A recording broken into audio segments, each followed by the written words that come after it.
Good evening friends. अभी अभी आपने जो वीडियो देखा है ये अभी शाम 4 बजे का वीडियो है, जिसमें आप देख रहे हैं कि यूएस एयरफोर्स का एक विमान राजधानी काबुल से उड़ान भरा हुआ है और बहुत सारे लोगों की भीड़ है जो कि उस विमान में चढ़ने के लिए उत्साही हैं। न्यूज़ चैनल्स पे ऐसा दिखाया जा रहा है कि अफ़गानिस्तान में डरे हुए घबराए हुए लोग अफ़गानिस्तान को छोड़ने के लिए तैयार हैं तालिबान के डर से। लेकिन आप इस वीडियो को ज़रा ध्यान से देखिए, इसमें कई सारे ऐसे लोग हैं जो कि हंस रहे हैं। जब विमान वहाँ से टेक ऑफ करने वाला है वो हंस रहे हैं, उन पे ऐसा कोई फ़र्क नहीं पड़ रहा है ना, वो कोई ऐसा उन पे कोई दबाव दिख रहा है कि वो तालिबान से डरे हुए हैं या घबराए हुए लोग हैं। नहीं, वो ऐसे लोग नहीं हैं।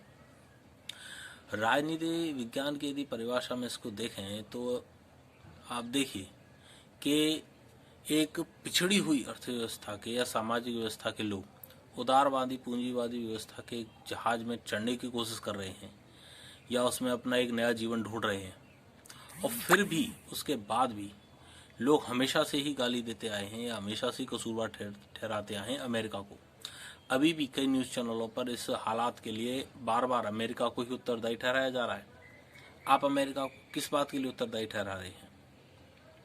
इसलिए कि उसने 2001 में तालिबान में अफगानिस्तान में इंटरवेंशन किया, तालिबान को सत्ता से हटाया, वहाँ पर लोकतांत्रिक सरकार को स्टेबलाइज किया, वहाँ पर मानवाधिकारों को, महिला अधिकारों को, स्वतंत्रता को उसने एस्टेब्लिश किया, इसलिए आप उसे दोषी ठहरा रहे हैं? या आप उसे इसलिए दोषी ठहरा रहे हैं कि उसने अफगानिस्तान सेना को प्रशिक्षण देने के पश्चात, सुसज्जित करने के पश्चात अफगानिस्तान को छोड़ दिया? आप उसे किस बात के लिए उत्तरदायी ठहरा रहे हैं? कई विद्वान हैं जो ये कह रहे हैं कि अमेरिका को अफगानिस्तान में इंटरवेंशन ही नहीं करना चाहिए था। क्या नहीं करना चाहिए था? यदि नहीं करना चाहिए था तो इसका मतलब ये है कि आप तालिबान के उस क्रूर शासन को बनाए रखने देना चाहते थे। यदि आप उसे बनाए रखने देना चाहते थे तो आज तालिबान आ रहा है तो आप इस पर इतना शोर शराबा क्यों कर रहे हो?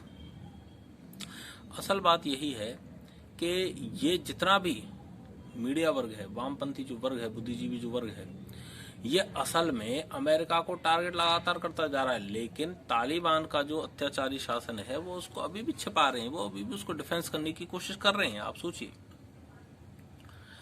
कल का जो मैंने न्यूज़पेपर का हवाला दिया था द हिंदू, उसमें साफ कहा गया है कि तालिबान ने अपने लड़ाकों को आदेश दिया है कि वो प्रिवेंट करें लूटिंग से अफगानिस्तान की गलियों को, यानी कि अफगानिस्तान की गलियों को, बाजारों को लूटपाट से रोकने के लिए उसने अपने लड़ाकों को कहा है। यानी कि द हिंदू ने तालिबान को ऐसे बताया है, एक रक्षक के तौर पर प्रेजेंट किया है।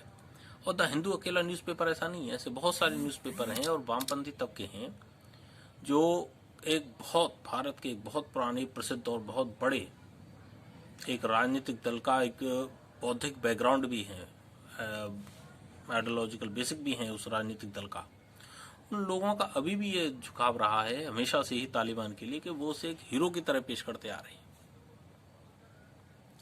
बहरहाल हम प्रार्थना करें अफगानिस्तान के लिए और ये दुआ करें कि अफगानिस्तान में हालात जल्द सुधरेंगे और ये जो भी ताकतें हैं जो आज लोकतंत्र के विरुद्ध, स्वतंत्रता के विरुद्ध, मानव अधिकारों के विरुद्ध, महिला अधिकारों के विरुद्ध आज इतनी भयंकर और बड़ी चुनौती बनकर उभर रहे हैं, हम इनसे निजात पालेंगे। और इसके साथ ही हम ऐसे छद्म वामपंथियों से या ऐसे राजनीतिक दलों से भी मुक्ति पालेंगे जो कहीं ना कहीं चोरी छिपे ऐसे दलों का सपोर्ट करते हैं, ऐसे आतंकी संगठनों का सपोर्ट करते हैं।